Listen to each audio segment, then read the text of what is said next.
السلام عليكم ورحمة الله وبركاته. إن الحمد لله الأكرم، فسبحان الذي لا يحصى امتنانه باللسان ولا بالقلم، ونشهد أن لا إله إلا الله وحده لا شريك له، ونشهد أن سيدنا وسندنا وحبيبنا وطبيبنا ومولانا محمدا عبد الله ورسوله أرسله بالحق بشيرا ونذيرا بين يدي الساعة. أما بعد، فقد قال الله تبارك وتعالى في كلامه المجيد وفرقانه الحميد: أعوذ بالله من الشيطان الرجيم. بسم الله الرحمن الرحيم. يا أيها الذين آمنوا لا تلهكم أموالكم ولا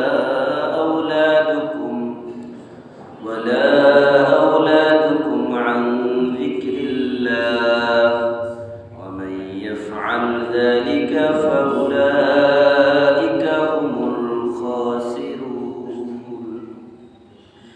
وأنفقوا مما رزقناكم من قبل أن يأتي أحدكم الموت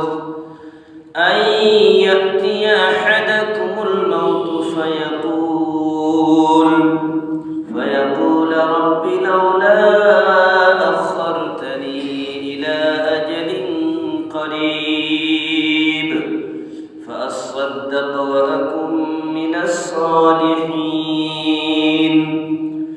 ولن يؤخر الله نفسا إذا جاء أجلها، والله خبير بما تعملون. آمنت بالله، صدق الله العظيم. وقال رسول الله صلى الله عليه وسلم: لا يزال قدم ابن آدم يوم القيامة حتى يسأل عن 5: عن عمره فيما أفنى، وعن شبابه فيما أبلى، وعن ماله من أين اكتسبه، وفيما أنفقه، وماذا عمل فيما علم، أو كما قال عليه الصلاة والسلام। উপস্থিত মুহতারাম সম্মানিত মুসল্লিয়ান কিরাম, সর্বপ্রথম সেই মহান রব্বুল আলামিনের দরবারে শুকরিয়া জ্ঞাপন করি যে মহান রব্বুল ইজ্জত আমাদেরকে পবিত্র সালাতুল জুমআ আদায়ের উদ্দেশ্যে মসজিদে আসার এবং বসার তৌফিক দিয়েছেন। সেই মহান রব্বুল আলামিনের দরবারে সকলে দিল থেকে কালিমাতুশ শুকর আদায় করে পড়ি আলহামদুলিল্লাহ।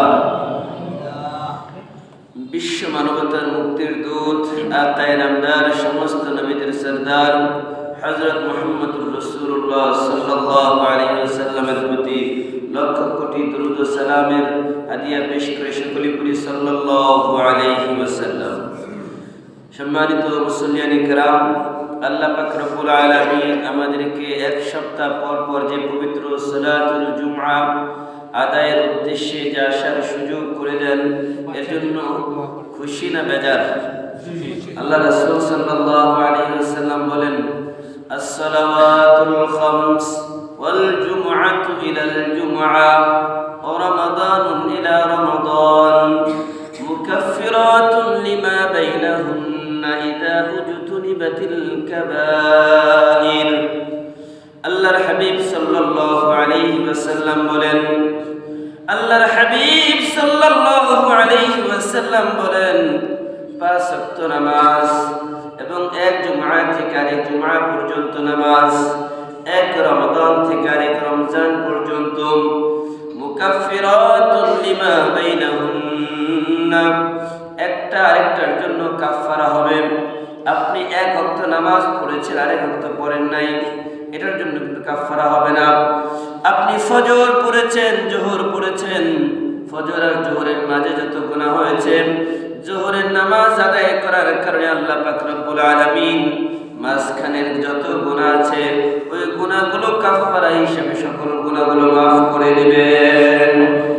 এবং এক জুমআ থেকে আরেক জুমআ পর্যন্ত আপনি যে গত জুমআ পড়েছিলেন, আজকে জুমার নামাজ পড়ার জন্য এসেছেন, আল্লাহ হাবিব বলেন যখন কোনো ব্যক্তি এক জুমআ থেকে আরেক জুমআ পর্যন্ত কোনো গুনাহ করে ফেলে আবার জুমার নামাজ পড়ার জন্য আসে, আল্লাহ পাক রব্বুল আলামিন ওই ব্যক্তির জীবনে যত গুনাহ আছে এই যে জুমআ থেকে আরেক জুমআ পর্যন্ত এই জুমার নামাজের বিনিময়ে আল্লাহ তাআলা তার বিগত এক সপ্তাহের গুনাহ মাফ করে দেন।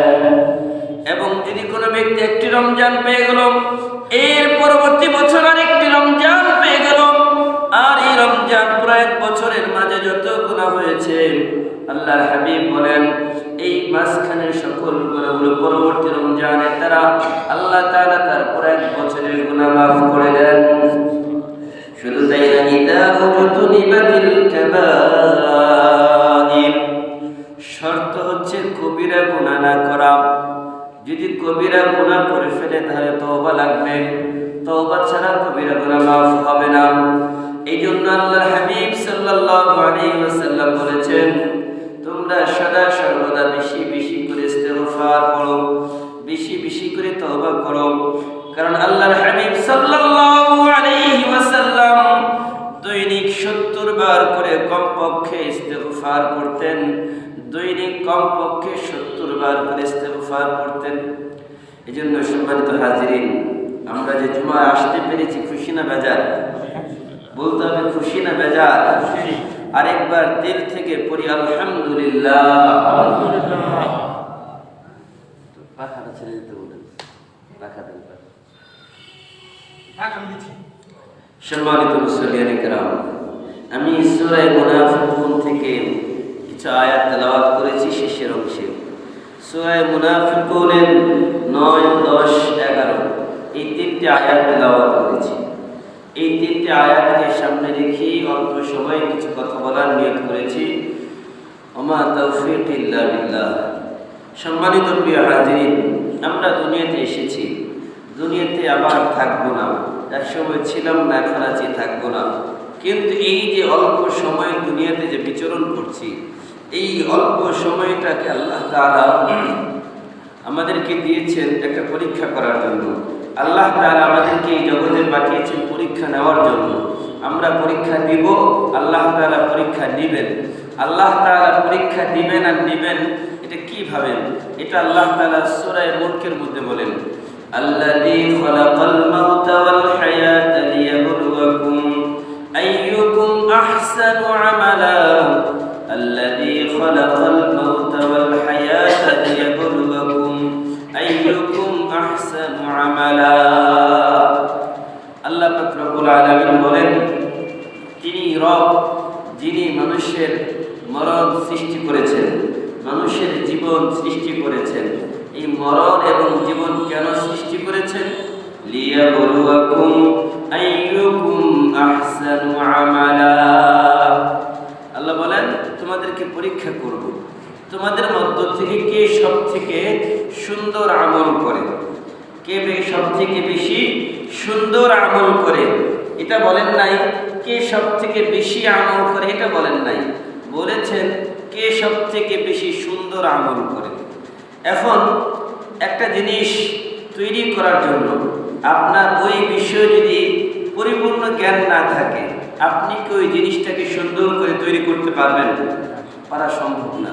এই জন্য যে কোনো জিনিস তৈরি করার জন্য ওই বিষয়ের পরিপূর্ণ জ্ঞান থাকতে হবে। যখন আমার ওই বিষয়ের পরিপূর্ণ জ্ঞান থাকবে, তখনই আমি আমার মনের মাধুরী দিয়ে সুন্দর করে ওই জিনিসটাকে সাজাতে পারবো, ওই জিনিসটাকে বানাতে পারবো। আর যদি আমার ওই বিষয়ে জ্ঞান নাই থাকে, তাহলে কি সম্ভব? তাহলে দুনিয়ার বিষয় যদি এমন হয়, তাহলে আমলের বিষয়ে একটা আমলকে সুন্দর করার জন্য কি কি লাগবে? একটা আমলকে সুন্দর করার জন্য কমপক্ষে 3টা জিনিস লাগবে। 1 নাম্বার সহিহ নিয়ত, নিয়ত সহিহ করতে হবে। আল্লাহর হাবিব সাল্লাল্লাহু আলাইহি ওয়াসাল্লাম বলেন, ইন্নামাল আ'মালু বিন্নিয়াত ওয়া ইন্নামা লিমরি'ইন মা নাওয়া ফামান কানাত হিজরাতুহু ইলাল্লাহি ওয়া রাসূলিহি ফাহিজরাতুহু ইলাল্লাহি ওয়া রাসূলিহি ওয়া মান কানাত হিজরাতুহু লিদুনিয়া ইউসিবুহা ইমরাতিন ইয়ানকিহুহা। আল্লাহর হাবিব সাল্লাল্লাহু আলাইহি ওয়াসাল্লাম বলেন, সকল কাজগুলো দুনিয়ার নিয়তের উপর নির্ভরশীল। কোন মানুষ কোন নিয়তে কোন কাজ করে আল্লাহ ভালো করে জানেন। দিলের খবর আল্লাহ জানেন না জানেন? জানেন। এখন নিয়ত এটা তো দেখা যায় না, দেখা যায় না, এটা অন্তরের বিষয়। আপনি কোন নিয়তে মসজিদে এসেছেন এটা আমি কি জানি? একজন আপনার পাশের ভাই কি জানে? আপনার স্ত্রী জানে? আপনার বাবা মা সন্তান কেউ জানে? কেউ জানে না। জানেন কে? আল্লাহ। এই জন্য 1 নাম্বার সহি নিয়ত লাগবে। আপনার আমার নামাজের নিয়ত সহি হতে হবে। নিয়ত সহি মানে আমি যত কাজ করব এই কাজগুলো কার জন্য করব? আল্লাহ পাক রব্বুল আলামিন বলেন, ওয়া মা উমিরু ইল্লা লিয়া'বুদুল্লাহা মুখলিসিনা লাহুদ-দীন হুনাফা ওয়া ইউকিমুস সালাতা ওয়া ইউতুস যাকাতা ওয়া যালিকা দীনুল কাইয়্যিমা ইন্নাল্লাযীনা কাফারু মিন আহলিল কিতাবি ওয়াল মুশরিকিনা ফি নারি জাহান্নামা খালিদিনা ফিহা উলাইকা হুম শাররুল বারিয়া। আল্লাহ পাক রব্বুল আলামিন বলেন, তোমাদের আদেশ করা হয়েছে মা উমিরু ইল্লা লিয়াবুদুল্লাহ, ইবাদত করতে হবে একমাত্র আল্লাহ তাআলার। লিয়াবুদুল্লাহ মুখলিসিনা লাহুদ-দীন, একমাত্র একনিষ্ঠ মন নিয়ে দিল থেকে একমাত্র আল্লাহর জন্য, লিওয়াজহিল্লাহি তাআলা, আল্লাহর রাজি খুশি করার জন্য ইবাদত করতে হবে। লিয়াবুদুল্লাহ মুখলিসিনা লাহুদ-দীন হুনাফা ওয়া ইউকিমুস সালাম, একনিষ্ঠ হতে হবে, মনটাকে আল্লাহর দিকে করে দিতে হবে। মনটাকে আল্লাহর দিকে করে দিয়ে আল্লাহ তাআলা বলেন ইউকিমুস সালাম, নামাজ কায়েম করতে হবে, ইউতুস যাকাত, এবং যাকাত দিতে হবে। ওয়া ইউকিমুস সালাতা ওয়া ইউতুস যাকাতা ওয়া যালিকা দীনুল কাইয়্যিমা, তার মানে দ্বীনের 1 নম্বর স্তম্ভ খুঁটি হচ্ছে আপনার নিয়ত, এরপরে নামাজ, এরপরে যাকাত। ওয়া যালিকা দীনুল কাইয়্যিমা, এটাই সঠিক দিন, এটাই সঠিক ধর্ম। এরপরে আল্লাহ পাক রব্বুল আলামিন বলেন, ইন্নাল্লাযীনা কাফারু মিন আহলিল কিতাব, নিশ্চয়ই যারা আহলে কিতাবদের মধ্যে কাফের। আহলে কিতাব মানে হচ্ছে ইহুদি খ্রিস্টান। ওয়াল মুশরিকিন, মুশরিক মানে যারা পৌত্তলিক, যারা আগুনের পূজা করে, যারা মূর্তির পূজা করে, যারা দেব দেবীর পূজা করে। ওয়াল মুশরিকিন ফি নারি জাহান্নামা খালিদিনা ফিহা, আল্লাহ বলে এরা সবাই জাহান্নামী। যারা ইহুদি খ্রিস্টান মুশরিক পৌত্তলিক, যারা বিভিন্ন দেব দেবীর পূজা করে, মূর্তির পূজা করে, এরা কোথায় যাবে বলেন? এখন আমাদের অনেকে বলে, হুজুর আপনারা এই কথা কেন বলেন? কে কোথায় যাবে নাকি বলার পারমিশন আপনাদেরকে দেওয়া হয়েছে। এখন বলেন পারমিশন আছে না নাই? আছে। কি বলেন, কে বলেছেন এটা? আল্লাহ। তাহলে আমরা বললে অসুবিধা আছে? আল্লাহ তাআলা যেখানে তাদের ঠিকানা বলে দিয়েছেন, তাদের ঠিকানা কোথায় বলেন? ফি নারি জাহান্নামা খালিদিনা ফিহা, এখানে কি স্থায়ী নাকি অস্থায়ী? খালিদিন, খুলুদ মানে হচ্ছে চিরস্থায়ী, চিরস্থায়ী ভাবে তারা জাহান্নামের মধ্যে থাকবে। তারা কেমন আল্লাহ বলেন, উলাইকা হুম শাররুল বারিয়া, আল্লাহ বলে এরা হচ্ছে যত মাখলুক আছে, যত সৃষ্টি আছে, সকল সৃষ্টির মধ্যে সবথেকে নিকৃষ্ট, এদের থেকে নিকৃষ্ট আর কেউ নাই। অপরদিকে আল্লাহ তাআলা বলেন, ইন্নাল্লাযীনা আমানু ওয়া আমিলুস সালিহাত উলাইকা হুম খায়রুল বারিয়া, নিশ্চয়ই যারা ঈমান আনয়ন করেছেন এবং ভালো কাজ করেছেন, ইন্নাল্লাযীনা আমানু ওয়া আমিলুস সালিহাত উলাইকা হুম খায়রুল বারিয়া। আল্লাহ বলে এরা কারা জানোনি? এরা হচ্ছে দুনিয়ার সবথেকে উৎকৃষ্ট মানুষ। এরা যত মাখলুক সৃষ্টি করেছে সকল মাখলুকের মধ্যে সর্বশ্রেষ্ঠ এবং সবথেকে উৎকৃষ্ট।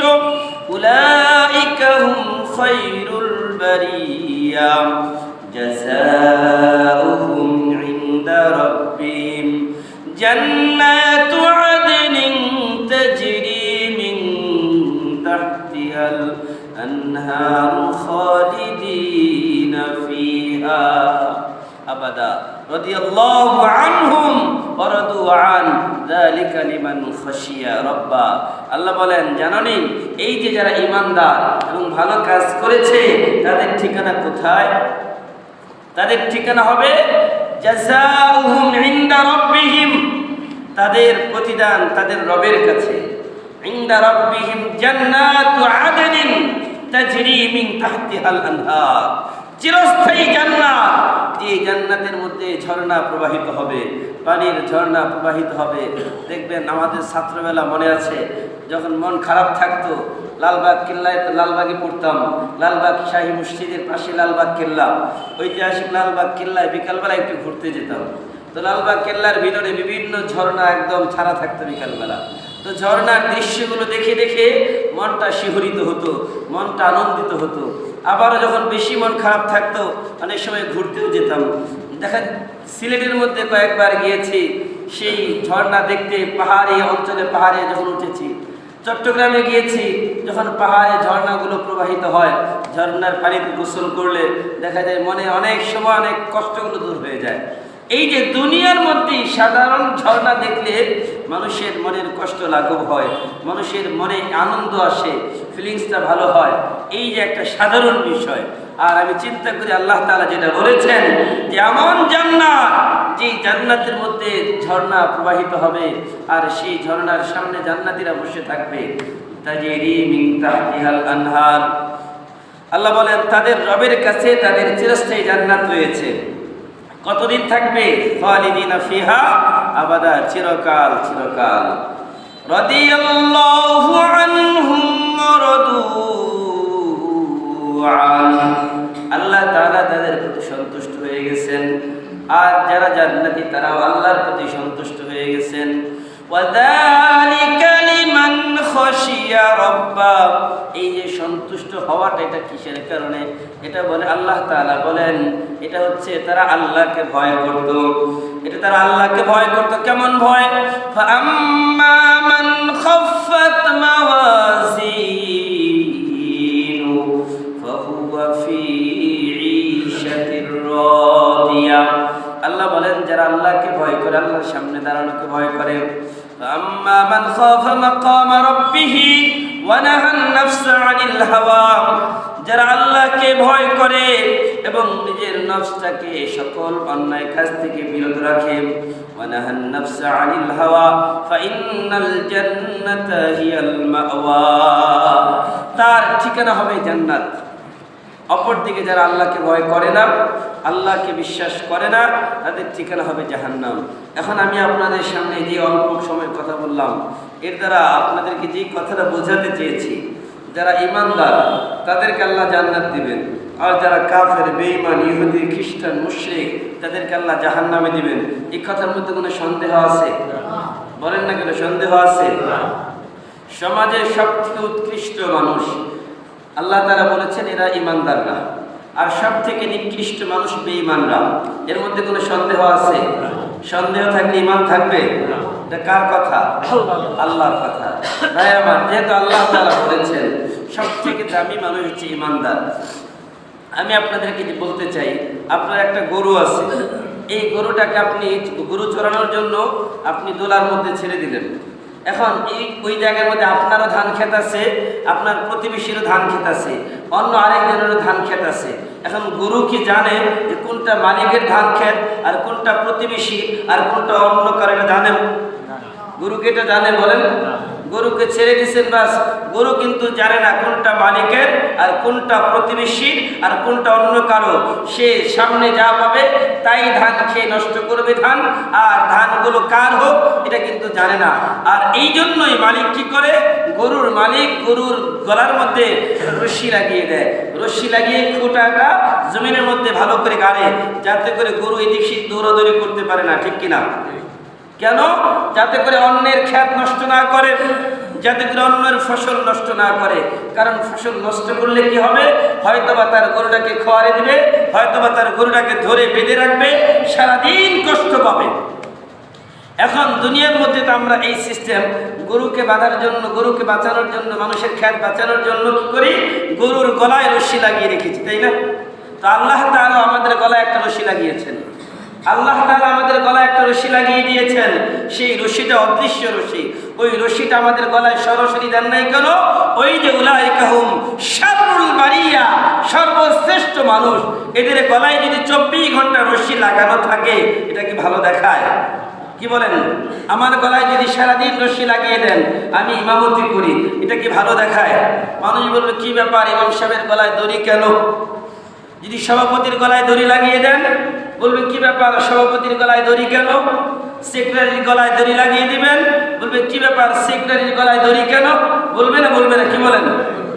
অথচ আল্লাহ বলেছেন উলাইকা হুম শাররুল বারিয়া, কারা? কাফেররা। উলাইকা হুম খায়রুল বারিয়া, কারা? ঈমানদাররা। আর এই যে আল্লাহ তাআলা একটা অদৃশ্য দড়ি আমাদের গলায় পরিয়ে দিলেন, সেই দড়িটার নাম কি জানেন? সেই দড়ির নাম হচ্ছে ঈমান। সেই দড়ির নাম কি? ঈমানের দড়ি আল্লাহ গলায় লাগিয়ে আমাদেরকে জাহান্নামের পথে যাওয়া থেকে বিরত রেখেছেন। ঈমানের দড়ি আমাদের গলায় লাগিয়ে জান্নাতের পথে যাওয়ার ব্যবস্থা করেছেন। ঈমানের দড়ি গলায় লাগিয়ে ওই কাফের আর মুশরিক আর পত্তলিকদের বন্ধু বানাতে নিষেধ করেছেন, ঠিক কিনা? ভাইরা আমার, অথচ আমরা বুঝি না। আমরা মনে করি ইসলামের এত বাইন্ডিং কেন, এত বিধান, এত কড়াকড়ি কেন? ইসলামের এই বিধান মানতে হবে, না মানলেই সমস্যা। ইসলামের ওই বিধান মানতে হবে, না মানলেই সমস্যা। ভাইরা আমার, আল্লাহ পাক রব্বুল আলামিন বলেছেন ইসলামের প্রথম বিধান তো ফরজ বিধান, নামাজ। যারা নামাজ ঠিক মতো করবে তাদের ব্যাপারে আল্লাহর ফয়সালা কি? সূরা হজের মধ্যে আল্লাহ বলেন আল্লাযীনা ইম্মাক্কানাহুম ফিল আরদি ওয়া আকামুস সালাহ ওয়া আনফাকু মিম্মা রাযাকনাহুম সিররান ওয়া আলানিয়া। আল্লাযীনা ইম্মাক্কানাহুম ফিল আরদ, আল্লাহ পাক রব্বুল আলামিন বলেন যারা দুনিয়ার মধ্যে নামাজ পড়বে, আল্লাহ তাআলা বলেন যারা নামাজ পড়বে, যাকাত দিবে, এবং যারা ওই দুনিয়ার মধ্যে নামাজ কায়েম করবে, যাকাত দিবে, তাদেরকে আল্লাহ পাক রব্বুল আলামিন জমিনের ক্ষমতা দান করবেন। জমিনের কি দান করবেন? আল্লাযীনা ইম্মাক্কানাহুম ফিল আরদ ওয়া আকামুস সালাহ ওয়া আনফাকু, যারা জমিনে নামাজ পড়বে, যারা যাকাত দিবে, তাদেরকে আল্লাহ তাআলা জমিনের ক্ষমতা দিবেন। এটা কে বলেছেন? আল্লাযীনা ইম্মাক্কানাহুম ফিল আরদি আকামুস সালাহ ওয়া আতাউস যাকাহ ওয়া আমারু বিল মা'রুফ ওয়া নাহাউ আনিল মুনকার ওয়ালিল্লাহি আকিবাতুল উমুর। আল্লাহ বলেন যারা ইম্মাক্কানাহুম, যদি তারা জমিনের মধ্যে নামাজ কায়েম করে, যাকাত দেয়, ওয়া আমারু বিল মা'রুফ, যদি তারা সৎ কাজের আদেশ করে, ওয়া নাহাউ আনিল মুনকার, এবং অসৎ কাজে বাধা প্রদান করে, তাহলে আমি আল্লাহ তাআলা জমিনের মধ্যে তাদের ক্ষমতা দেব। তার মানে যে মানুষগুলো ভালো তাদের ক্ষমতায় যাওয়া উচিত। কি বলেন? এটা কি আমার কথা না আল্লাহর কোরআনের কথা? সন্দেহ আছে? সন্দেহ থাকলে বুঝবেন আপনার ইমানে ভেজাল আছে। আর এই ইমান ভেজাল ইমান দিয়ে কি জান্নাতে যাওয়া যাবে? তো এই জন্য ইমান খাঁটি করেন। আল্লাহর হাবিব বলেন আখলিস দীনাকা ইয়াকফিকাল আমালুল কলিল, তোমার ইমানটাকে নির্ভেজাল করো, ইমানটাকে খাঁটি করো। ইমানের ভিতরে শিরিক আছে, বেদাত আছে, ইমানের ভিতরে নানান পয়জন ঢুকিয়ে ইমানটাকে কলুষিত করেছো, এই ইমানটাকে ধুয়ে মুছে পরিষ্কার করে ফেলো।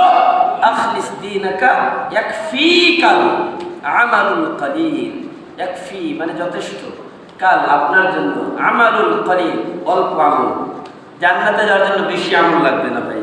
ওই যে শুরুতে বলেছিলাম, আল্লাহ বলেছেন তোমাদের আমল সুন্দর করো, আর সুন্দর আমলের জন্য 3 জিনিস লাগে। কয় জিনিস বলেন? 1 নম্বর খাঁটি নিয়ত, 2 নম্বর ইলম, বলেন 2 নম্বর কি? 2 নম্বর ইলম। আল্লাহ পাক রব্বুল আলামিন বলেন কুল হাল ইয়াস্তাবিল্লাযীনা ইয়ালামুন ওয়াল্লাযীনা লা ইয়ালামুন ইন্নামা ইয়াতাযাক্কারু উলুল আলবাব। আল্লাহ পাক রব্বুল আলামিন বলেন নবী হে আপনি বলুন যারা জানে আর যারা জানে না তারা দুইজন কি সমান? আপনারা কি বলেন? যারা জানে আর যারা জানে না কি সমান? আল্লাহ পাক রব্বুল আলামিন বলেন ওয়ামা উতীতুম মিনাল ইলমি ইল্লা কালিলা। নবীকে আল্লাহ বলেছেন দুনিয়ার সব জ্ঞান দিয়েছেন নবীকে, এরপরে বলেছেন নবী হে আপনাকে তো অল্প কিছু জ্ঞান দিয়েছি। আর নবী বলেছেন কি আল্লাহু ইউতি ওয়া আনা কাসিমুন, ইলম তো আল্লাহ আমাকে দিয়েছেন আর এটার বন্টনকারী আমি নবী।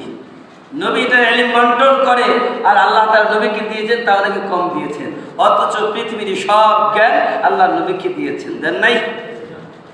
তো ভাইরা আমার 2 নম্বর ইলম লাগবে। এই ইলম অর্জন করার জন্য আপনাকে কষ্ট করতে হবে, পরিশ্রম করতে হবে, মুজাহাদা করতে হবে। কতটুকু ইলম লাগবে? আপনার জন্য, আমার জন্য, সবার জন্য ইলম শিক্ষা করা ফরজ। তালাবুল ইলমি ফরিদাতুন আলা কুল্লি মুসলিমিন ওয়া মুসলিমা। আল্লাহর হাবিব সাল্লাল্লাহু আলাইহি ওয়াসাল্লাম বলেন প্রতিটি নর-নারীর উপরে, নারী পুরুষের উপরে ইলমে দ্বীন শিক্ষা করা ফরজ। বলবেন কোরআন থেকে কি বলেন? কোরআন থেকে দলিল আসেনি। আল্লাহ বলেন ইকরা বিসমি রাব্বিকাল্লাযী খালাক খালাকাল ইনসানা মিন আলাক ইকরা ওয়া রাব্বুকাল আকরাম আল্লাযী আল্লামা বিল কলম আল্লামাল ইনসানা মা লাম ইয়ালাম। আল্লাহ পাক রব্বুল আলামিন বলেন যে ইকরা বিসমি রাব্বিকাল্লাযী খালাক। এটার আমি শাব্দিক তরজমা বলতেছি না, এটার মানে মাফহুম যেটা সেটা বোঝাচ্ছি যে আল্লাহ বলেন তোমরা কোরআন পড়ো। কি পড়তে বলেছেন? কোরআন পড়ার জন্য বলছেন। কোরআন যারা পড়ে তাদের মূল্য কত? আল্লাহর হাবিব বলেন খায়রুকুম মান তাআল্লামাল কুরআনা ওয়া আল্লামা। তোমাদের মধ্যে সর্বশ্রেষ্ঠ ওই ব্যক্তি যে নিজে কোরআন পড়ে, অন্যকে কোরআন পড়ায়, নিজে শিখে অন্যকে শিখায়, সে হচ্ছে সর্বোৎকৃষ্ট, সর্বশ্রেষ্ঠ। এখন বলেন আমাদের সমাজে এদেরকে কি সর্বশ্রেষ্ঠ মনে করা হয়? কি বলে এটা কথা বলবেন? সর্বশ্রেষ্ঠ মনে করা হয়? যেই জিনিসের মানুষের কাছে যত ভ্যালু বেশি, যত বেশি মূল্যায়ন, ওই জিনিস কিন্তু তত বেশি দাম দিয়ে কিনে নেয়, ঠিক কিনা? এখন আপনার সন্তানকে আপনি ইঞ্জিনিয়ার বানাবেন, বানান, আলহামদুলিল্লাহ। আমার দেশে তেমন ভালো ইঞ্জিনিয়ার দরকার যারা রডের পরিবর্তে বাঁশ দিবে না, বলেন ঠিক কিনা? এমন ইঞ্জিনিয়ার দরকার আছে না? এখন আপনার যে সন্তান যদি ভালো ইঞ্জিনিয়ার হবে কিভাবে? আপনার সন্তানের ভিত্তি যে মুসলমান, কোরআন দিয়ে তাকে বোঝান যে বাবা তুমি কিন্তু মুসলমান, তোমার ভিত্তিটা কিন্তু ঈমানের উপরে, তুমি যত উপরে যাও কোনো অসুবিধা নাই, কিন্তু মূলকে ভুলবা না। একটা কথা আছে যে যত জায়গায় যাক না কেন কিন্তু তার শেষ ঠিকানা কিন্তু বাড়ি, যেটা তার জন্মস্থান, এর প্রতি মানুষের টান থাকে, থাকে না? থাকে না? যেখানেই যান আপনার জন্মস্থানের প্রতি তার আলাদা টান থাকবে। আপনার সন্তানকে যদি আপনি প্রথমে বুঝান তাকে বাবা তোমার কিন্তু মূল হচ্ছে ঈমান, তোমার মূল হচ্ছে কোরআন, তোমার মূল হচ্ছে নবী, ইসলামের বাহিরে, নবীর আদর্শের বাহিরে, কোরআনের নীতির বাহিরে অন্য কোনো নীতি, অন্য কোনো আদর্শ, অন্য কোনো তন্ত্র, যত তন্ত্র আছে, যত মন্ত্র আছে, এগুলো মানা যাবে না। তুমি দুনিয়ায় সব কাজ করো। তাহলে বলেন ওই ইঞ্জিনিয়ার কি রডের পরিবর্তে বাঁশ দিবে? কখনোই দিবে না। আর যদি আপনার ছেলে ইঞ্জিনিয়ার হয়ে গেল, ইঞ্জিনিয়ার পড়াতে গিয়ে আপনার লক্ষ লক্ষ টাকা ব্যয় করলেন, ওই ছেলের প্রতিটা সাবজেক্ট ওয়ারি আপনার একদম করে শিক্ষক, টিচার নিযুক্ত করলেন, তার পিছনে মাসে হাজার হাজার টাকা ব্যয় করতেছেন, একটা ভবিষ্যৎ প্ল্যান নিয়ে যে আমার ছেলে 4 বছর পড়বে, তারপরে 2 বছর 4 বছর পরে বিএসসি ইঞ্জিনিয়ার হবে, তার মূল্যায়ন আরও বেড়ে যাবে, বাস সমাজে তার একটা উচ্চ মর্যাদা হবে, টাকা পয়সা অনেক কামাবে। এটাই তো টার্গেট না ভাই? এখন বলেন, তার মানে আপনার কাছে ওই জিনিসটা বুঝে আসছে যে এখানে টাকা ফেললে আমার ফেরত আসবে। আপনার ছেলেকে আপনি ডাক্তার বানাবেন। এখন ডাক্তারি বানানোর জন্য আপনার প্রথম যখন ভর্তি করাবেন, ভর্তি করার জন্য 10 থেকে 12 লাখ টাকা লাগে ভর্তি করতে গিয়ে। এখন আপনি টাকা আছে, আপনার ছেলেকে ডাক্তার বানাবেন, কোনো অসুবিধা নাই। কিন্তু যদি আপনার ওই ছেলেকে ডাক্তার বানানোর আগে তার ভিতরে আপনি যদি বুঝান যে তোমার মূল হচ্ছে কোরআন, তোমার আদর্শ হচ্ছে নবী মুহাম্মদুর রাসূলুল্লাহ, তোমার ধর্ম হচ্ছে ইসলাম, এরপরে যা করো সব ঠিক আছে, কিন্তু রাসূলের আদর্শের বাহিরে গিয়ে, কোরআনের সিদ্ধান্তের বাহিরে গিয়ে, ইসলামের বাহিরে গিয়ে কোনো কাজ করা যাবে না। তাহলে ওই ডাক্তার কি ডাক্তারি নামে কসাই হয়ে মানুষের টাকা নেওয়ার জন্য মানুষকে মারবে? আপনার একজন মানুষ অ্যাক্সিডেন্ট করেছে, একজন মানুষকে একজন হত্যা করেছে, এখন কেউ তাকে উপর থেকে প্রেশার দিল, এই রিপোর্টটা পরিবর্তন করে দাও, বাস উপর থেকে প্রেশার আসছে, বাস রিপোর্ট পরিবর্তন হয়ে গেল, লাগছে গুলি, ওই গুলিতে মরে নাই, সে অ্যাক্সিডেন্ট করে মারা গিয়েছে, লাগছে গুলি, গুলিতে মরে নাই, সে মারা গেছে কিভাবে? হার্ট অ্যাটাক করে মারা গেছে। এমন রিপোর্ট দেওয়ালা ডাক্তার আসছে না নাই? এরা ডাক্তার না কসাই? কি বলেন, ডাক্তার না কসাই? বলবেন ডাক্তার আর কসাইয়ের মধ্যে পার্থক্য কি? ভাই ডাক্তারও সিজার করে না? ডাক্তারও তো কাটে, অপারেশন করে। যারা কসাই তারাও তো সারাদিন কাটাকাটির কাজ করে। এখন দুইজনের মধ্যে পার্থক্য কোথায়? যারা কসাই আছেন তারা মনে কষ্ট নিয়েন না, আপনাদেরকে মানে ছোট করার জন্য বলছি না, বোঝানোর জন্য জাস্ট বলছি যে এই যে মানুষগুলো ডাক্তারদেরকে টাকা দিচ্ছে, টাকা দেওয়ার তাদের বিনিময় কি? যে আমার জীবনটা ফেরত দেন, একটু কষ্টে আছি ভালো করেন। কিন্তু এর বিনিময় কি হলো? যেই ডাক্তার মানুষের জীবন বাঁচানোর কথা ছিল আল্লাহ প্রদত্ত তার জ্ঞান দিয়ে, কিন্তু সেটা না করে সে উপরের হুকুমে রিপোর্ট পরিবর্তন করে দিল। যে জালেম ছিল তাকে নিরাপদ করে দিল, আর যে নিরাপদ ছিল তাকে জালেম বানিয়ে দিল। এমন ডাক্তার আছে না নাই? একটা কলমের খোঁচায় বাস। এমন জালেম ডাক্তার আমরা চাই না। আমরা চাই একজন ভালো মানের মানুষ হোক, একজন ভালো মানুষ আসুক, যে মানুষের ন্যায়ের জন্য কাজ করবে, ডাক্তারি করবে, তার টাকাও আসবে, কিন্তু সেবাও হবে। সেবাটা মূল ডাক্তারি পেশায়। আপনি সেবা করেন, টাকা তো আল্লাহ এমনিই দিবে, আপনার পেশাই তো এটা। কিন্তু যদি সেবা হয় তাহলে আপনার মানুষের সেবার যে একটা মূল্য, এটা সব কিন্তু আল্লাহ আপনাকে দিবে। ভাইরা আমার, এই জন্য বলছি আপনার ভালো, আপনার যত সেক্টরে বড় বড় যত কিছু আছে সব দরকার, বিজ্ঞানী দরকার, কিন্তু যদি মূলে যদি ভেজাল থাকে তাহলে কি সমস্যা আছে না নাই?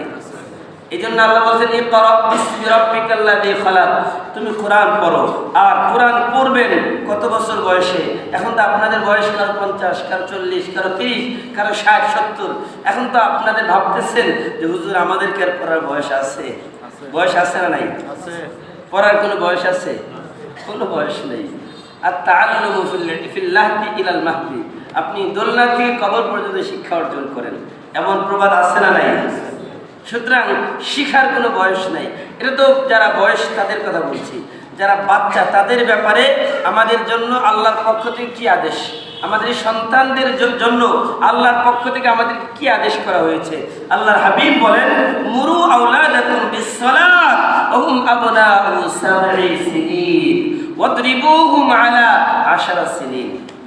আল্লাহর হাবিব বলেন, ও অভিভাবক বৃন্দ ভালো করে শুনেন, যারা সন্তানের বাবা আছেন তারা ভালো করে শুনেন, এই মাইকের আওয়াজ বাহিরে যাচ্ছে, মায়েরা ভালো করে শুনেন যে আপনার সন্তানের ব্যাপারে আপনার দায়িত্বটা কি আল্লাহর পক্ষ থেকে।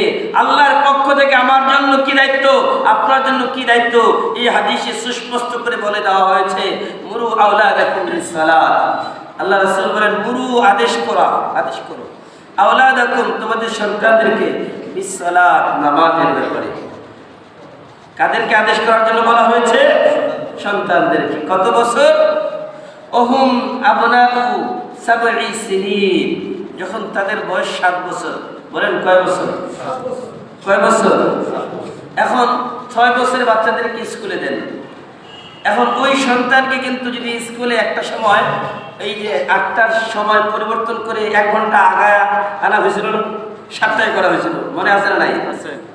এখন এই যে 7টার সময় 8টার সময় 7টা করছেন, মানে 6টার সময় উঠেন, 6টার সময় উঠে বাচ্চাদেরকে স্কুলে নিয়ে যান নাই। এখন তো আমরা ফজরের নামাজ বলা তো 6টায় পড়ি। এখন যদি বলা হয় যে ভাই আপনার 7 বছরের বাচ্চাটাকে ফজরের নামাজ পড়তে বলেন না কেন, হুজুর এত সকালে কি উঠা যায়? অথচ ওই সন্তানকে যদি স্কুল 7টায় হয় 6টায় হয় কোনো অসুবিধা নাই, যে কোনো মূল্যে ওই বাচ্চাকে ঘুম থেকে উঠিয়ে স্কুলে নিয়ে যেতে হবে, কোনো অসুবিধা নেই। যদি বলেন যে হুজুর নামাজটা পড়ান না কেন, হুজুর বাচ্চা তো ছোট এখনো তো নামাজ পড়ার বয়স হয় নাই, তো পড়বে, বড় হলে যখন বড় হবে তখন পড়বে, এমন অভিভাবক আছে না নাই? আর যদি মেয়েদের ক্ষেত্রে হয়, বিশেষ করে রমজান মাস আসলে মায়েরা বাবারা বলে আয় মেয়েকে ঘুম থেকে উঠাবা না কেন, একটু ঘুমাক না, এখন তো কয়দিন, এখন তো বড় হয় নাই, 12-13 বছর হয়েছে মাত্র, এখন তো আর বড় হয় নাই, একটু বড় হোক তারপরে রোজা রাখবে। আর একটু যদি বড় হয় এখন রোজা রাখতে দেওয়া যাবে না কেন, স্বাস্থ্য খারাপ হয়ে যাবে, রোজা রাখলে মেয়ের স্বাস্থ্য খারাপ হবে, এই জন্য রোজা রাখতে দেওয়া যাবে না, এমন অভিভাবক আছে না নাই? অথচ আল্লাহর আদেশ কি, মুরু আওলাদাকুম বিসসালাহ, তুমি তোমার সন্তানকে নামাজের আদেশ করো। আবনাউ সাবঈ সিনিন, যখন বয়স কত বছর? বলেন সবাই কত বছর? এখন বলেন সন্তানকে শুধু বললেন বাবা নামাজ পড়ো নামাজ পড়ো নামাজ পড়ো, এই যে নামাজ নামাজ শেখাবেন, এই জিকির শিখিয়ে কোনো লাভ আছে? নামাজ কি জিনিস? আপনাকে বললো যে ভাই মিষ্টি অনেক সুস্বাদু অনেক মজা, এখন আপনাকে আর দেয় না যে মিষ্টি খাবারের জন্য, শুধু মিষ্টির নামই আপনাকে বলে যে এই মিষ্টির এই মজা, এই মিষ্টির এই মজা, কিন্তু মিষ্টি আপনাকে খেতে দেয় না। আপনি বলেন তাহলে আপনি কি মিষ্টির স্বাদ বুঝবেন? বলেন না কেন, বুঝতে সম্ভব? সম্ভব না। আপনি আপনার সন্তানকে বলেন যে সন্তান নামাজ পড়ো, কিন্তু নামাজ পড়তে হবে কি দিয়ে, এটা তাকে বুঝেন না। এখন বলেন আপনি ব্যবসা করেন, ব্যবসা করার জন্য মূলধন দরকার আছে না নাই? আপনি ভাইয়েরা ম্যাক্সিমাম তো ব্যবসায়ী, সহজে বুঝেন, ব্যবসা করার জন্য মূলধন লাগে না? মূলধন ছাড়া কি ব্যবসা করা যায়? এখন এই মূলধন ছাড়া যেহেতু ব্যবসা করা যায় না, পুঁজি ছাড়া ব্যবসা করা যায় না, আপনি যে নামাজ করবেন এটা তো একটা ব্যবসা আল্লাহর সাথে, এই ব্যবসার করার জন্য মূলধন লাগবে না? মূলধনের নাম কোরআন, বলেন মূলধনের নাম কি? মূলধনের নাম কি? কোরআন। কোরআন ছাড়া নামাজ পড়লে নামাজ হবে? বলবেন হুজুর কেমন কথা? হ্যাঁ, কারণ আপনি যখন নামাজ পড়বেন, নামাজ ভঙ্গের কারণ 19টি, বলেন কয়টি? 19টি। নামাজ ভঙ্গের কারণ কয়টি? এর মধ্যে 1 নাম্বার নামাজে অশুদ্ধ পড়া, কোরআন তেলাওয়াত অশুদ্ধভাবে পড়লে নামাজ হয় না, 1 নম্বরই নামাজ ভঙ্গের কারণ। আর কোরআনের ব্যাপারে আল্লাহ রাসূল কি বলেছেন, রুব্বা তালিন লিল কুরআন ওয়াল কুরআন ইয়ালআনুহু, অনেক কোরআন তেলাওয়াতকারী আছে যাদের উপরে কোরআন নিজে অভিশাপ দেয়, তোর পড়ার দরকার নেই আমারে, কাজে আমাকে পড়ার কি দরকার তোর? কেন? এই যে পড়া, এই পড়া আল্লাহ তোর কপালে শুধু পুতলা বানায় তোকে নিক্ষেপ করবে। এই জন্য কোরআন পড়তে হবে সহি শুদ্ধভাবে। বলেন কিভাবে পড়তে হবে? সহি শুদ্ধ, নিজে পড়তে হবে, সন্তানকেও বুঝাতে হবে সন্তান তোমাকে কোরআন পড়তে হবে কিভাবে? সহিভাবে। কিভাবে? বলেন সহিভাবে। এখন 1 নম্বর কোরআন সন্তানকে শিখাবেন। 2 নম্বর যখন সন্তান কোরআন শিখবে তখন সে বুঝবে যে কোরআন দিয়ে নামাজ পড়তে হয়, কোরআন দিয়ে জীবন গড়তে হয়, কোরআন দিয়ে সমাজ গড়তে হয়, কোরআন দিয়ে আমার পরিবার চলবে, কোরআন দিয়ে রাষ্ট্র চলবে। যখন সন্তান এটা বুঝবে, ওই সন্তান যতই বড় হোক কোনো অসুবিধা আছে? বলেন না কোনো অসুবিধা আছে? ইঞ্জিনিয়ার হলেও রডের পরিবর্তে বাঁশ দিবে? ডাক্তার হলে কসাই হবে? কিছুই হবে না। সে ভালো মনের মানুষ হবে, সেবক হবে, সে দেশের ক্ষেত্রে উন্নয়ন করবে। দেখেন আমাদের সমাজে সব থেকে বড় বড় দুর্নীতি 2-1টা বলি। কেন বলি? এক্সাম্পল, উদাহরণ দেওয়ার জন্য, বুঝার জন্য ভাই। আর কত ঘুমিয়ে থাকবেন? দেশের সব থেকে বড় দুর্নীতি কারা করেছে? যারা সব থেকে বেশি শিক্ষিত, সব থেকে বেশি যারা শিক্ষিত ছিল, সব থেকে বেশি যারা ক্ষমতাওয়ালা ছিল, তারাই হাজার হাজার কোটি টাকা দেশের দুর্নীতি করেছে। করে নাই? কি বলেন? করে নেই মনে হয়। এই যে হাজার হাজার টাকা দেশের দুর্নীতি করলো, এই যে দেশের টাকা মানে তার ব্যক্তিগত টাকা, দেশের টাকা মানে হচ্ছে 18 কোটি মানুষের টাকা। এখানে 1 টাকা সব দেশের সম্পদ মানে হচ্ছে দেশের প্রতিটা জনগণের সম্পদ এটা। এই জন্য দেশের কোনো সম্পদ কখনোই নষ্ট করবেন না, কারণ ওই সম্পদে আপনারও হক আছে, এবং বাকি 17,999,000 জন মানুষেরও হক আছে। আপনি যদি দেশের একটা সম্পদ নষ্ট করেন, বাকি 18 কোটি মানুষের কাছে আপনার দায়বদ্ধ থাকবে, তাদের কাছে মাফ চাইতে হবে। এখন বলেন, আমাদের সমাজে অনেক মানুষ আছে সহজ বোঝায়, ট্রেনে ভ্রমণ করে না, ট্রেনে ভ্রমণ করার সময় অনেক ভাইরা ফিরিতে ট্রেন দিয়ে চলে যায়, এমন লোক আছে না নাই? কি বলেন, নাই মনে হয়?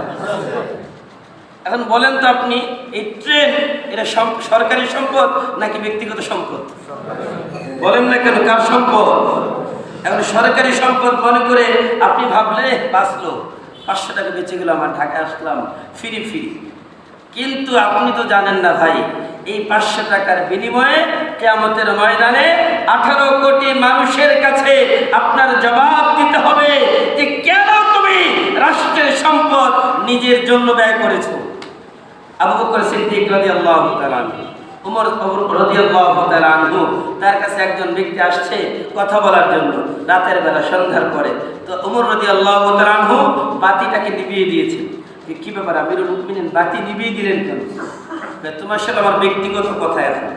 আর আমি যে কাজ করতেছিলাম এটা ছিল রাষ্ট্রীয় কাজ, আর রাষ্ট্রীয় কাজে ওই যে বাতির যে তেল, ওই তেলটা ছিল রাষ্ট্রীয় টাকার তেল।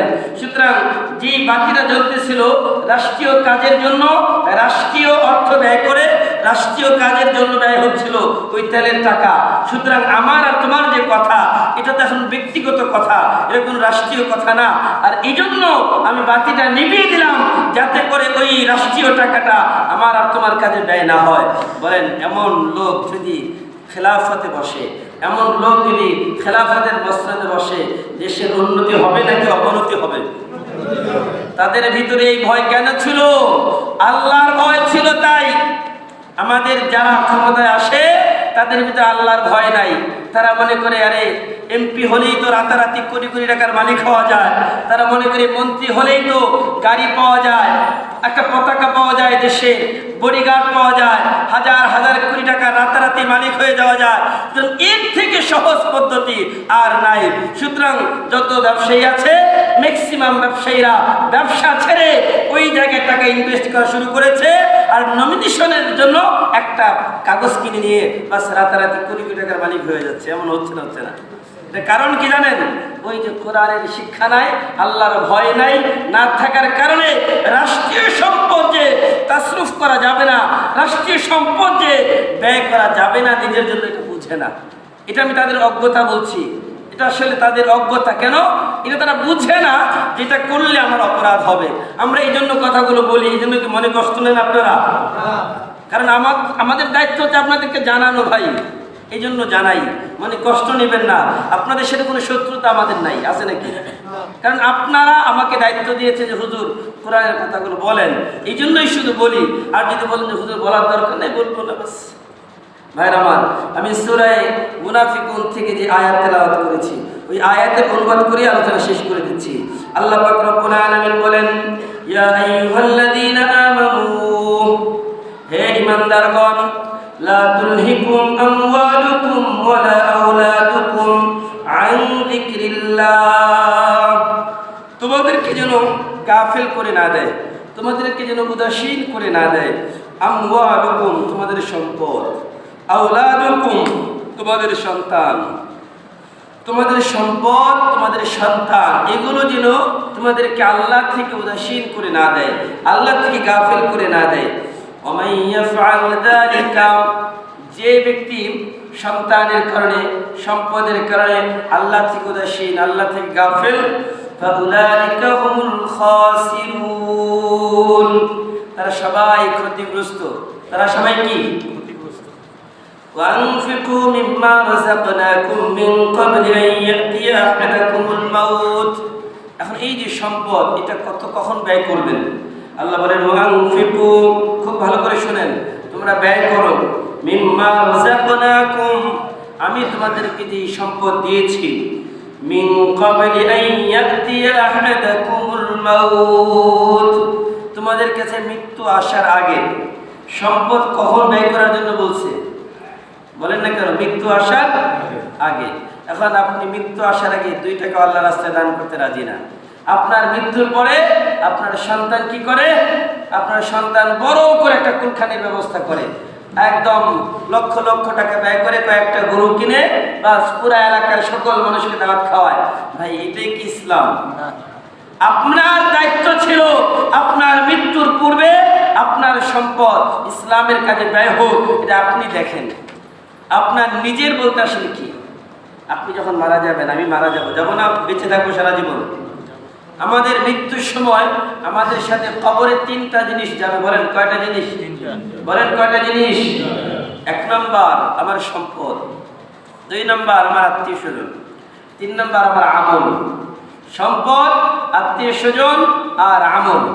কবর পর্যন্ত 3টা জিনিস যাবে তো ঠিক, কিন্তু কবরের ভিতরে থাকবে একটা, বাকি 2টা ফেরত আসবে। কয়টা থাকবে? 2টা ফেরত আসবে। এই যে 2টা ফেরত আসলো, এখন সম্পদ নিয়ে মারামারি হয় না হয় না? কি বলেন? আত্মীয় স্বজনের সম্পর্ক নষ্ট হয় না হয় না? বাস কবর দিতে দেরি ভাই ভাইকে বলে যে আমার সম্পদ বুঝিয়ে দাও আমাকে, বোন ভাইকে বলছে আমার সম্পদ আমাকে বুঝিয়ে দাও। 40 দিন পার হওয়ার দরকার নাই, এখনই বসো, সম্পদের কাগজ নিয়ে বসো, কোথায় কি আছে দেখি। এমন হয় না হয় না? আবার তো অনেক সময় এমনও দেখা যায় লাশ দাফনের আগেই, বাবার লাশ দাফনের আগেই ভাইয়েরা বসেছে, আগে সম্পদের ভাগ হোক, এরপরে বাবাকে লাশ দাফন করবে। এমন লোক আছে না নাই? এরকম ঘটনাও ঘটে ভাইয়েরা আমার। এই জন্য নিজের জন্য কিছু করেন, নিজের সন্তানের জন্য তো ক্যারিয়ার করার জন্য সব কিছু করতেছেন, কিন্তু নিজের জন্য কি করলেন বলেন? নিজের সন্তানের জন্য ব্যাংকে 10 লাখ টাকা রাখলেন, নিজের সন্তানের জন্য একটা সুন্দর আলিশান বাড়ি বানিয়ে দিলেন, নিজের সন্তানের ভবিষ্যতের জন্য তাকে উচ্চ শিক্ষায় শিক্ষিত করলেন। তো আপনার বাড়ির খবর কি ভাই? আপনার কবরের বাড়িতে শূন্য, আপনার কবরের ব্যাংক ব্যালেন্স তো 0। আপনি যে যাবেন আপনার এই ব্যাংক ব্যালেন্স তো নাই, কিচ্ছু নাই, আপনি কবরে ভালো থাকবেন কিভাবে? আপনার কবরের ব্যাংক ব্যালেন্স, সেখানে টাকা নাই, আমল নাই, কিচ্ছু নাই। আপনি জীবনে 2 টাকা দান করেন নাই, জীবনে ভালো কাজ করেন নাই, মানুষকে সহযোগিতা করেন নাই, আমারু বিল মারুফ, সৎ কাজের আদেশ অসৎ কাজে নিষেধ করেন নাই, ইসলামিক কায়েম করার জন্য আপনি কোরআন কায়েমের জন্য কোনোদিন আন্দোলন করেন নাই, কোনো আমলই তো আপনার ওই ব্যাংকে জমা হয় নাই। সুতরাং আপনার ব্যাংক তো ফাঁকা, 0। ওই 0 ব্যাংকে আপনি দুনিয়াতে চলতে পারবেন বলেন তো? দুনিয়াতে যদি চলা না যায়, পরকালে কিভাবে চলবেন একটু ভাবেন না কেন ভাই? একটু ভাবা দরকার যে সেটা আমার তো দুনিয়াতে টাকা পয়সা না থাকলে কেউ মূল্যায়ন করে না। সন্তানও কখনো বাবাকে জিজ্ঞাসা করে না যে বাবা কি অবস্থা, মাকে সন্তান জিজ্ঞাসা করে না যে মা তোমার কি লাগবে। সন্তান বাবার দিকে তাকায় না, ফিরেও না। এই অবস্থা যদি হয়, আপনি একবার ভান করেন আপনার সম্পদ আছে, আপনার সন্তানের টাকা দরকার, সন্তান বলতেছে বাবা আমাকে 2 লাখ টাকা দাও। আপনি বলেন যে আমার তো এখন টাকা নাই দেওয়ার মতো, কোত্থেকে দিব, তুমি নিজের ব্যবস্থা নিজে করে নাও। দেখবেন সন্তানের চেহারার দিকে তাকানো যাবে না। ভুল বললাম? চেহারার দিকে তাকানো যাবে না। আর যদি টাকাটা দেন, দেখবেন তার চেহারা হাস্যোজ্জ্বল, তার চেহারায় খুশিতে আনন্দ ভরে যাবে। আপনি সর্বশ্রেষ্ঠ বাবা। আর ওই যে টাকাটা দিতে পারেন নাই, যে তুমি আমার জন্য কি করছো বাবা? কিছুই তো করো নাই সারা জীবন, কি করছো তুমি? আমাদের জন্য কিছুই করে রেখে যাও নাই। এমন কথা বলে না বলে না? ভাইরা আমার একটু চিন্তা করেন যে আমি আমার সন্তানের জন্য সব করলাম, স্ত্রীর জন্য করলাম, আমার ব্যাংক ব্যালেন্স সব ভরলাম, আমার আখিরাতের বাড়িতে সব শূন্য। এই জন্য আল্লাহ বলেন ওয়ানফিকু মিম্মা রাযাকনাকুম, তোমাদের যে সম্পদ আমি আল্লাহ দিয়েছি ওই সম্পদ মৃত্যুর আগে ব্যয় করো, মৃত্যুর পরে না।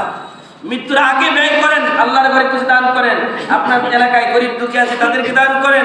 শীতের সময় চলছে, শীত বস্ত্র নাই কাদের, খুঁজে খুঁজে বের করেন, তাদেরকে শীত বস্ত্রের ব্যবস্থা করে দেন। ফায়াকুল, আর যদি আমার কথাগুলো শোনার পরেও কাজ না করেন, আমল না করেন, আল্লাহ বলতেছে কি করবেন?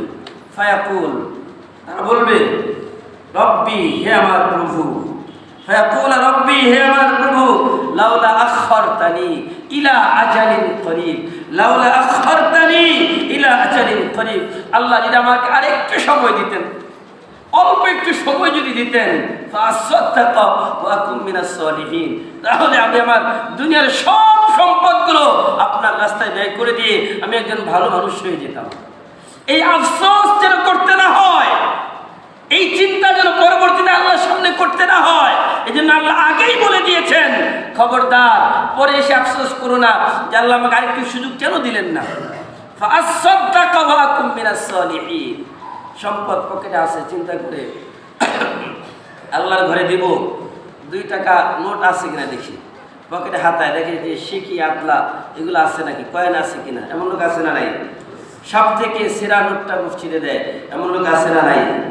কিন্তু আপনার তো দান করার কথা ছিল, আপনি তো ভাই এটা আল্লাহর ঘরে দিচ্ছেন মানে কি, এটা আপনার আখিরাতের ব্যাংকে জমা করছেন, এটা ভাতায় ভালো করে ঢুকান, আখিরাতের ব্যাংকে জমা করছেন।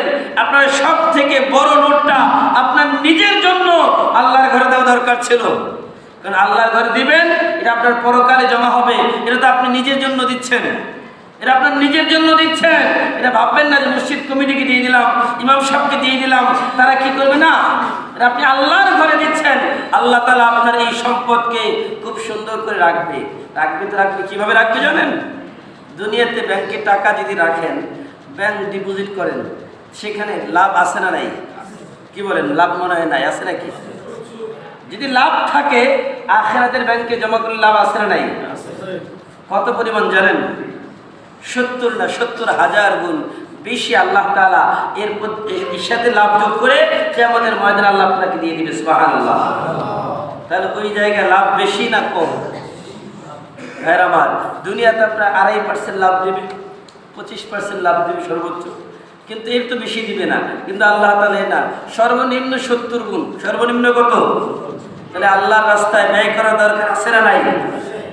এখন এই ক্ষেত্রে অনেকের মনে কষ্ট লাগে, হুজুর সব আলোচনা তো ঠিক আছে, কিন্তু জান যায় মাগার মাল না যায়।